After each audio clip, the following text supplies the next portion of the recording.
മുഖപ്രസംഗം നടത്തിയ സുപ്രഭാതത്തിൻ്റെ CEO മുസ്തഫ മാഷ് മുണ്ടുപാറ, മറ്റു വേദിയിലെ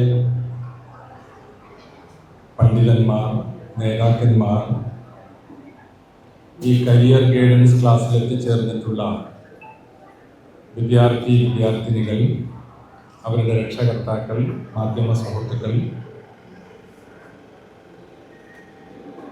പ്രിയപ്പെട്ടവരെ, അസ്സലാമു അലൈക്കും വറഹ്മത്തുള്ളാഹി വബറകാതുഹു. സുപ്രഭാതം ഒരു വ്യാഴവട്ടക്കാലമായി വാർത്താ മാധ്യമ രംഗത്ത് തങ്ങളുടേതായ മുദ്ര പതിപ്പിച്ച് മുന്നേറിക്കൊണ്ടിരിക്കുന്ന ഒരു സന്ദർഭമാണ്. നമ്മുടെ നാടിൻ്റെ ചരിത്രത്തിൽ അല്ലെങ്കിൽ ലോകത്തിൻ്റെ ചരിത്രത്തിൽ പത്രമാധ്യമങ്ങൾക്കുള്ള സ്ഥാനം ഒരു ജനാധിപത്യ സംവിധാനത്തിൽ വളരെ പ്രധാനപ്പെട്ട ഒന്നാണ്. ഇന്ത്യ ലോകത്തെ ഏറ്റവും വലിയ ജനാധിപത്യ രാജ്യമാണ്. The largest democracy in the world, that is Bharat. അതാണ് ഇന്ത്യ. അപ്പം ഇന്ത്യൻ ജനാധിപത്യത്തിൻ്റെ അടിസ്ഥാനപരമായ 3 തൂണുകൾ എന്ന് നമ്മൾ പറയാറുള്ളത് ഏതൊക്കെയാണ്? ജനാധിപത്യത്തിൻ്റെ അടിസ്ഥാനപരമായ 3 തൂണുകൾ, 3 pillars: ലെജിസ്ലേച്ചർ, പിന്നെ ജുഡീഷ്യറി, എക്സിക്യൂട്ടീവ്. രാജ്യത്തിൻ്റെ ഭരണനിർവഹണം ഈ 3 ഘട്ടങ്ങളിലൂടെയാണ് കടന്നുപോകുന്നത്. എന്നാൽ നാലാമതൊരു പില്ലർ, നാലാമതൊരു തൂണെന്ന് പറയുന്നത് ഫോർത്ത് എസ്റ്റേറ്റ്, അത് പത്രമാധ്യമങ്ങളാണ്.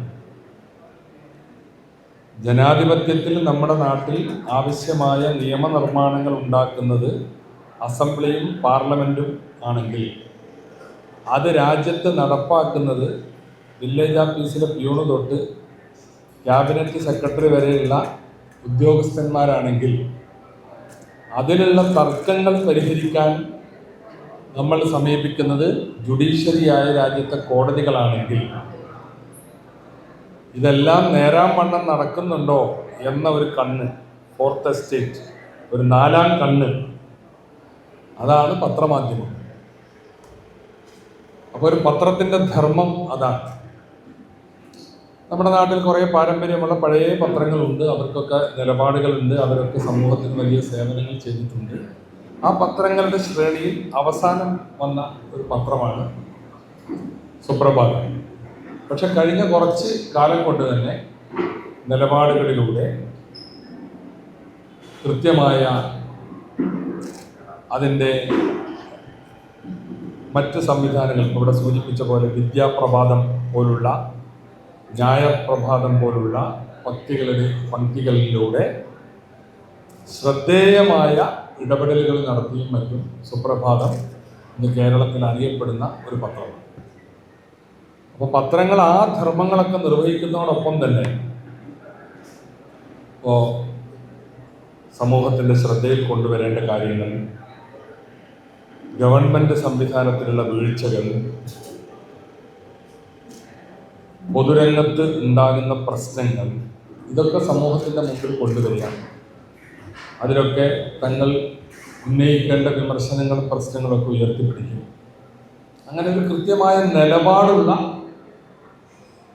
ഇതാണ് നമ്മുടെ നാട്ടിലെ പത്രങ്ങൾ. സുപ്രഭാതവും അവർക്ക് അതിൻ്റെ ആ പത്രത്തിൻ്റെ ഒരു പശ്ചാത്തലമാണ്.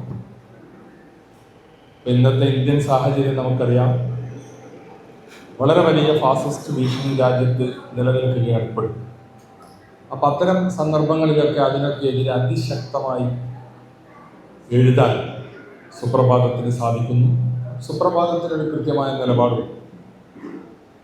അപ്പം അതൊക്കെ നിർവഹിക്കുന്നതോടൊപ്പം ചില സാമൂഹ്യ സേവനങ്ങൾ കൂടി പത്രങ്ങൾ ചെയ്യുന്നുണ്ട്.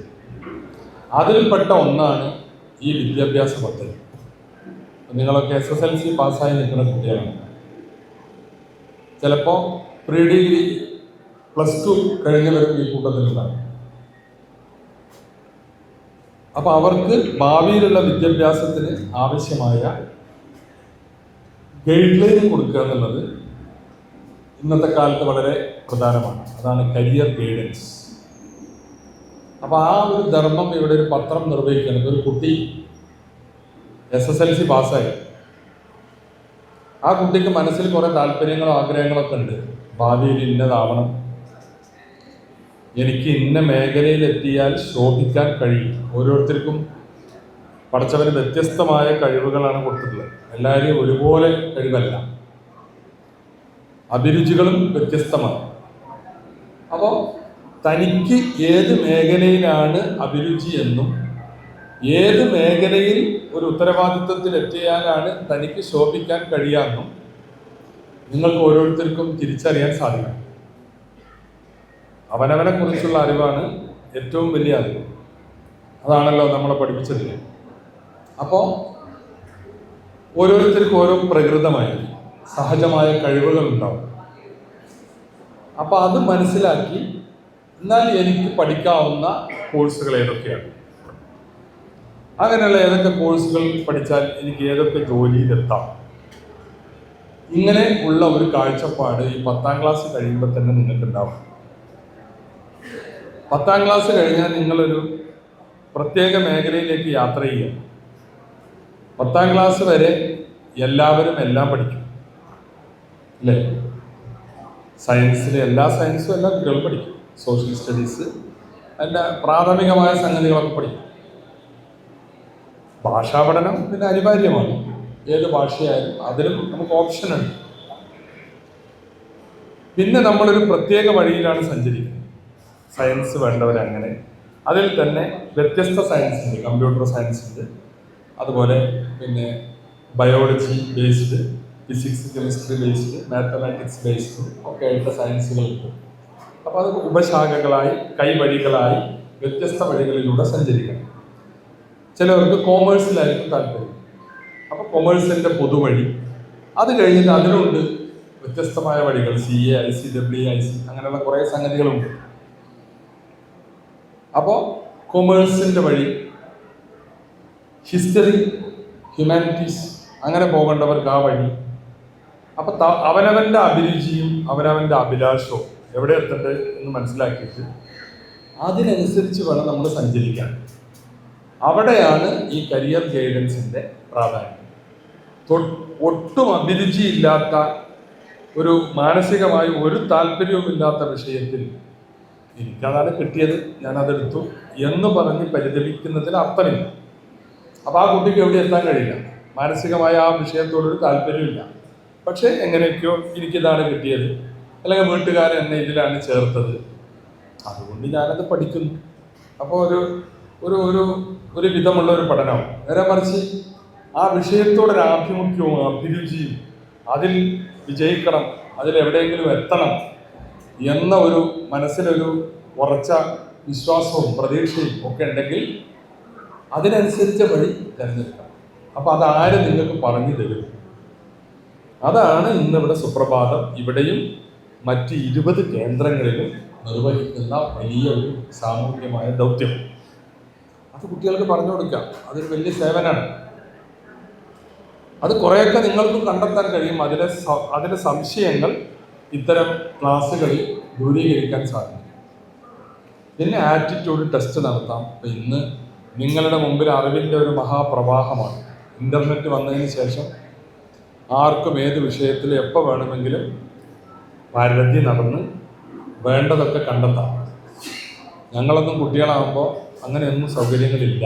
ഇൻ്റർനെറ്റില്ല, കമ്പ്യൂട്ടറില്ല, മൊബൈൽ ഫോണില്ല, എന്തിനും ലാൻഡ് ഫോൺ പോലും എല്ലായിടത്തും ഇല്ല. ഒരു ഗ്രാമത്തിൽ, ഒരു നാട്ടിലെ പ്രധാനപ്പെട്ടൊരു വീട്ടിലൊക്കെ ഒരു ഫോൺ ഉണ്ടാവുള്ളൂ. അപ്പം കമ്മ്യൂണിക്കേഷൻ സംവിധാനങ്ങൾ വളരെ കുറവായിരുന്നു. ഈ ഒരു 15-20 കൊല്ലം കൊണ്ടാണ് ഇതൊക്കെ വളരെ ശക്തമായി വന്നത്. അപ്പം നിങ്ങളുടെ കാലം തന്നെ മാറി.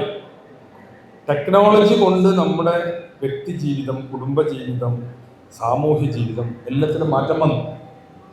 അപ്പോൾ ഇനി ഇതിലേറെ മാറ്റം വരാൻ പോകുന്നു. ഇപ്പം ഇൻ്റർനെറ്റ് വരുത്തിയ മാറ്റമാണിത്. ഇനി AI കൊണ്ടുവരാവുന്ന മാറ്റം, ഇതിലേറെ വലുതാണ്. ഇനിയും കാലം കടന്നു പോകുമ്പോൾ ഇവിടെ നടന്ന ഓരോ ശബ്ദങ്ങളും ഭാവിയിൽ റീപ്രൊഡ്യൂസ് ചെയ്യപ്പെടാൻ കഴിയുന്ന പറയുന്നത്. ഞാനിന്ന് നിങ്ങളോട് സംസാരിക്കുകയാണ്. നിങ്ങളൊക്കെ വലിയ ആൾക്കാരായി വലിയ വലിയ ചുമതലകളൊക്കെ എത്തി നിങ്ങളെ മക്കളും കുട്ടികളൊക്കെ ആകുന്ന സമയത്ത് ഈ ദിവസം വെച്ചിട്ട് ഈ യോഗം ഇവിടെ നിന്ന് റീപ്രൊഡ്യൂസ് ചെയ്യാൻ പറ്റും. ഇവിടെ ഈ അന്തരീക്ഷത്തിൽ ഇപ്പോൾ വിലയം പ്രാപിച്ചു പോകുന്ന ഈ ശബ്ദകോശങ്ങളൊക്കെ നാളെ പുറത്തെടുക്കാൻ പറ്റുന്ന അങ്ങനെ ഒരു ഘട്ടത്തിലേക്ക് നമ്മുടെ ശാസ്ത്രം പുരോഗമിക്കും എന്നാണ് പറയുന്നത്. ആവട്ടെ. അപ്പോൾ AI അത് ഇപ്പോൾ ഞങ്ങൾ വിദ്യാഭ്യാസ വകുപ്പിൻ്റെ മുമ്പിലും വലിയ ശക്തമായി വരുന്നൊരു നിർദ്ദേശമാണ്. AI പഠനം പ്രാഥമിക തലത്തിലും അതുപോലെ തന്നെ അപ്പർ പ്രൈമറി തലത്തിലും ഹൈസ്കൂളിലൊക്കെ പഠന വിഷയമാക്കണം. അതിനുള്ള സൗകര്യങ്ങൾ നമ്മുടെ സംസ്ഥാനത്തുണ്ടാക്കണം. ശരിയാണ്, ആദ്യം കമ്പ്യൂട്ടറും ഇൻ്റർനെറ്റും ഡിജിറ്റൽ സാക്ഷരതയൊക്കെ വന്നപ്പോൾ നമ്മൾ അത് നടപ്പാക്കി. അപ്പോൾ വീണ്ടും ടെക്നോളജി മേലെ പോവാണ്. അപ്പോൾ കുട്ടികളത് പഠിക്കാതിരിക്കാൻ പറ്റില്ല. അപ്പോൾ അതിനെക്കുറിച്ചൊക്കെ ഞങ്ങൾ ഗൗരവമായി ചിന്തിച്ചുകൊണ്ടിരിക്കുക.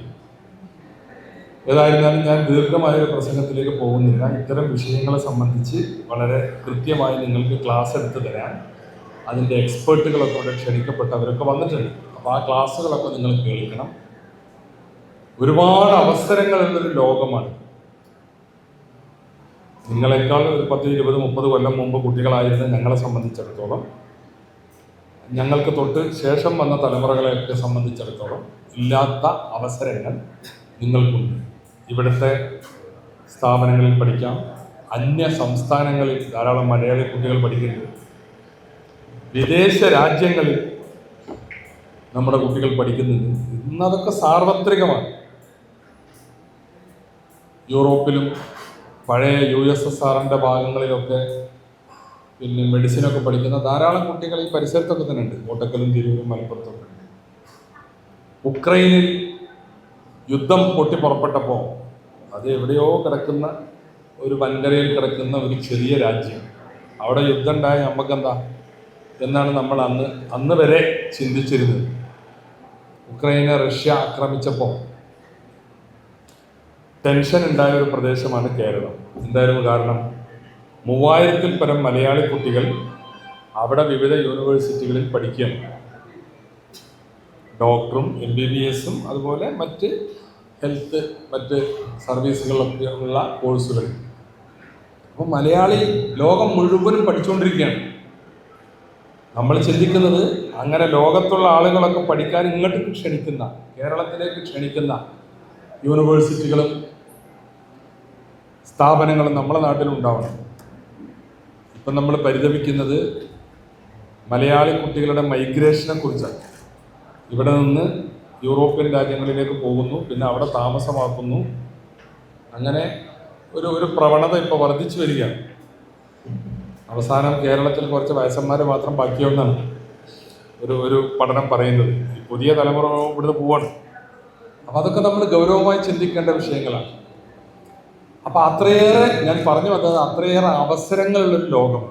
അപ്പം നിങ്ങളുടെ കഴിവിനനുസരിച്ച മേഖല തിരഞ്ഞെടുക്കണം. സെക്കൻഡറി വിദ്യാഭ്യാസത്തിനും ഉന്നത വിദ്യാഭ്യാസത്തിനും ഇടയിലുള്ളൊരു പാലമാണ് ഹയർ സെക്കൻഡറി +2 എന്ന് പറയുന്നത്. ആ പാലം ശ്രദ്ധിച്ച് കടക്കണം. അവനവന് പോണ്ട വഴിയിലൂടെ സഞ്ചരിക്കണം. എന്നാൽ നിങ്ങൾക്ക് അക്കാഡമിക് രംഗത്തൊരു വിജയം ഉണ്ടാക്കാൻ സാധിക്കും. ഞാൻ ഏതായിരുന്നാലും ദീർഘിപ്പിക്കുന്നില്ല. സുപ്രഭാതത്തിൻ്റെ ഈ സേവനം വളരെ മഹത്തരമാണ്. അതിലെത്തിച്ചേർന്ന മുഴുവൻ ഇത്തവണത്തെ SSLC +2 വിജയികളെ അനുമോദിക്കുന്നു. ഇവിടെ നിന്ന് കിട്ടുന്ന ഗൈഡൻസ് ഉപയോഗപ്പെടുത്തി അതിനപ്പുറത്തും നിങ്ങൾക്ക് അന്വേഷിക്കാമെങ്കിൽ അന്വേഷിച്ച് ചില സൂചനകൾ ചിലപ്പോൾ ഇവിടുന്ന് കിട്ടും. അതിൻ്റെ ബാക്കിയും നിങ്ങൾക്ക് അന്വേഷിക്കാൻ പറ്റും. ഇന്ന് ഇൻ്റർനെറ്റ് സംവിധാനത്തിലൂടെ സ്വന്തം തന്നെ നിങ്ങൾക്ക് എൻക്വയറി നടത്താൻ പറ്റും. അങ്ങനെ നിങ്ങൾക്ക് ഏറ്റവും സ്വീകാര്യമായ കോഴ്സുകളിൽ എത്തിച്ചേരുക, അത് നന്നായി പഠിക്കുക, ബിരുദങ്ങൾ സമ്പാദിക്കുക. അതിൻ്റെയൊക്കെ കൂടെ നമ്മൾ നമ്മുടെ വിശ്വാസം, നമ്മുടെ ധാർമ്മികത, നമ്മൾ ഉയർത്തിപ്പിടിക്കേണ്ട മൂല്യങ്ങൾ, ഇതൊക്കെ ഉയർത്തിപ്പിടിച്ച് വേണം ജീവിക്കാൻ. ബിരുദങ്ങളും ബിരുദാനന്തര ബിരുദങ്ങളും മാത്രമുള്ളത് കൊണ്ട് ജീവിതം സന്തോഷകരമാവില്ല. ഈ ജീവിതവും നാളെ നമ്മൾ വിശ്വസിക്കുന്ന മറ്റൊരു ജീവിതവും വിജയകരമായി തീരണമെങ്കിൽ എന്ത് വേണം? ധാർമ്മികതയും വിശ്വാസവും ഒക്കെ മുറുകെ പിടിക്കണം. അതിനൊക്കെ ഒരുപാട് വെല്ലുവിളികൾ നേരിടുന്ന കാലം കൂടിയാണ്. അപ്പോൾ വിദ്യാഭ്യാസം കൊണ്ട് രവീന്ദ്രനാഥ ടാഗോർ പറഞ്ഞ പോലെ ധാർമ്മികമായും ഭൗതികമായും നമ്മൾ ശ്രേഷ്ഠരായി തീരണം. ഭൗതിക ശ്രേഷ്ഠത മാത്രം പോരാ, ധാർമ്മിക ശ്രേഷ്ഠതയും വന്നു ചേരണം. ഇത്രയുമാണ് എനിക്ക് എൻ്റെ പ്രിയപ്പെട്ട കുട്ടികളോട് പറയാനുള്ളത്. സുപ്രഭാതത്തിൻ്റെ ഈ സേവനത്തെ പ്രത്യേകം പ്രകീർത്തിച്ചുകൊണ്ട് കോട്ടക്കൽ നടക്കുന്ന ഈ സംസ്ഥാനതല പരിപാടി ഏറെ സന്തോഷത്തോടെ അഭിമാനത്തോടെ ഔപചാരികമായി ഉദ്ഘാടനം ചെയ്തതായി പ്രഖ്യാപിച്ചുകൊണ്ട് ഞാൻ എൻ്റെ എളിയ വാക്കുകൾ ഉപസംഹരിക്കുന്നു.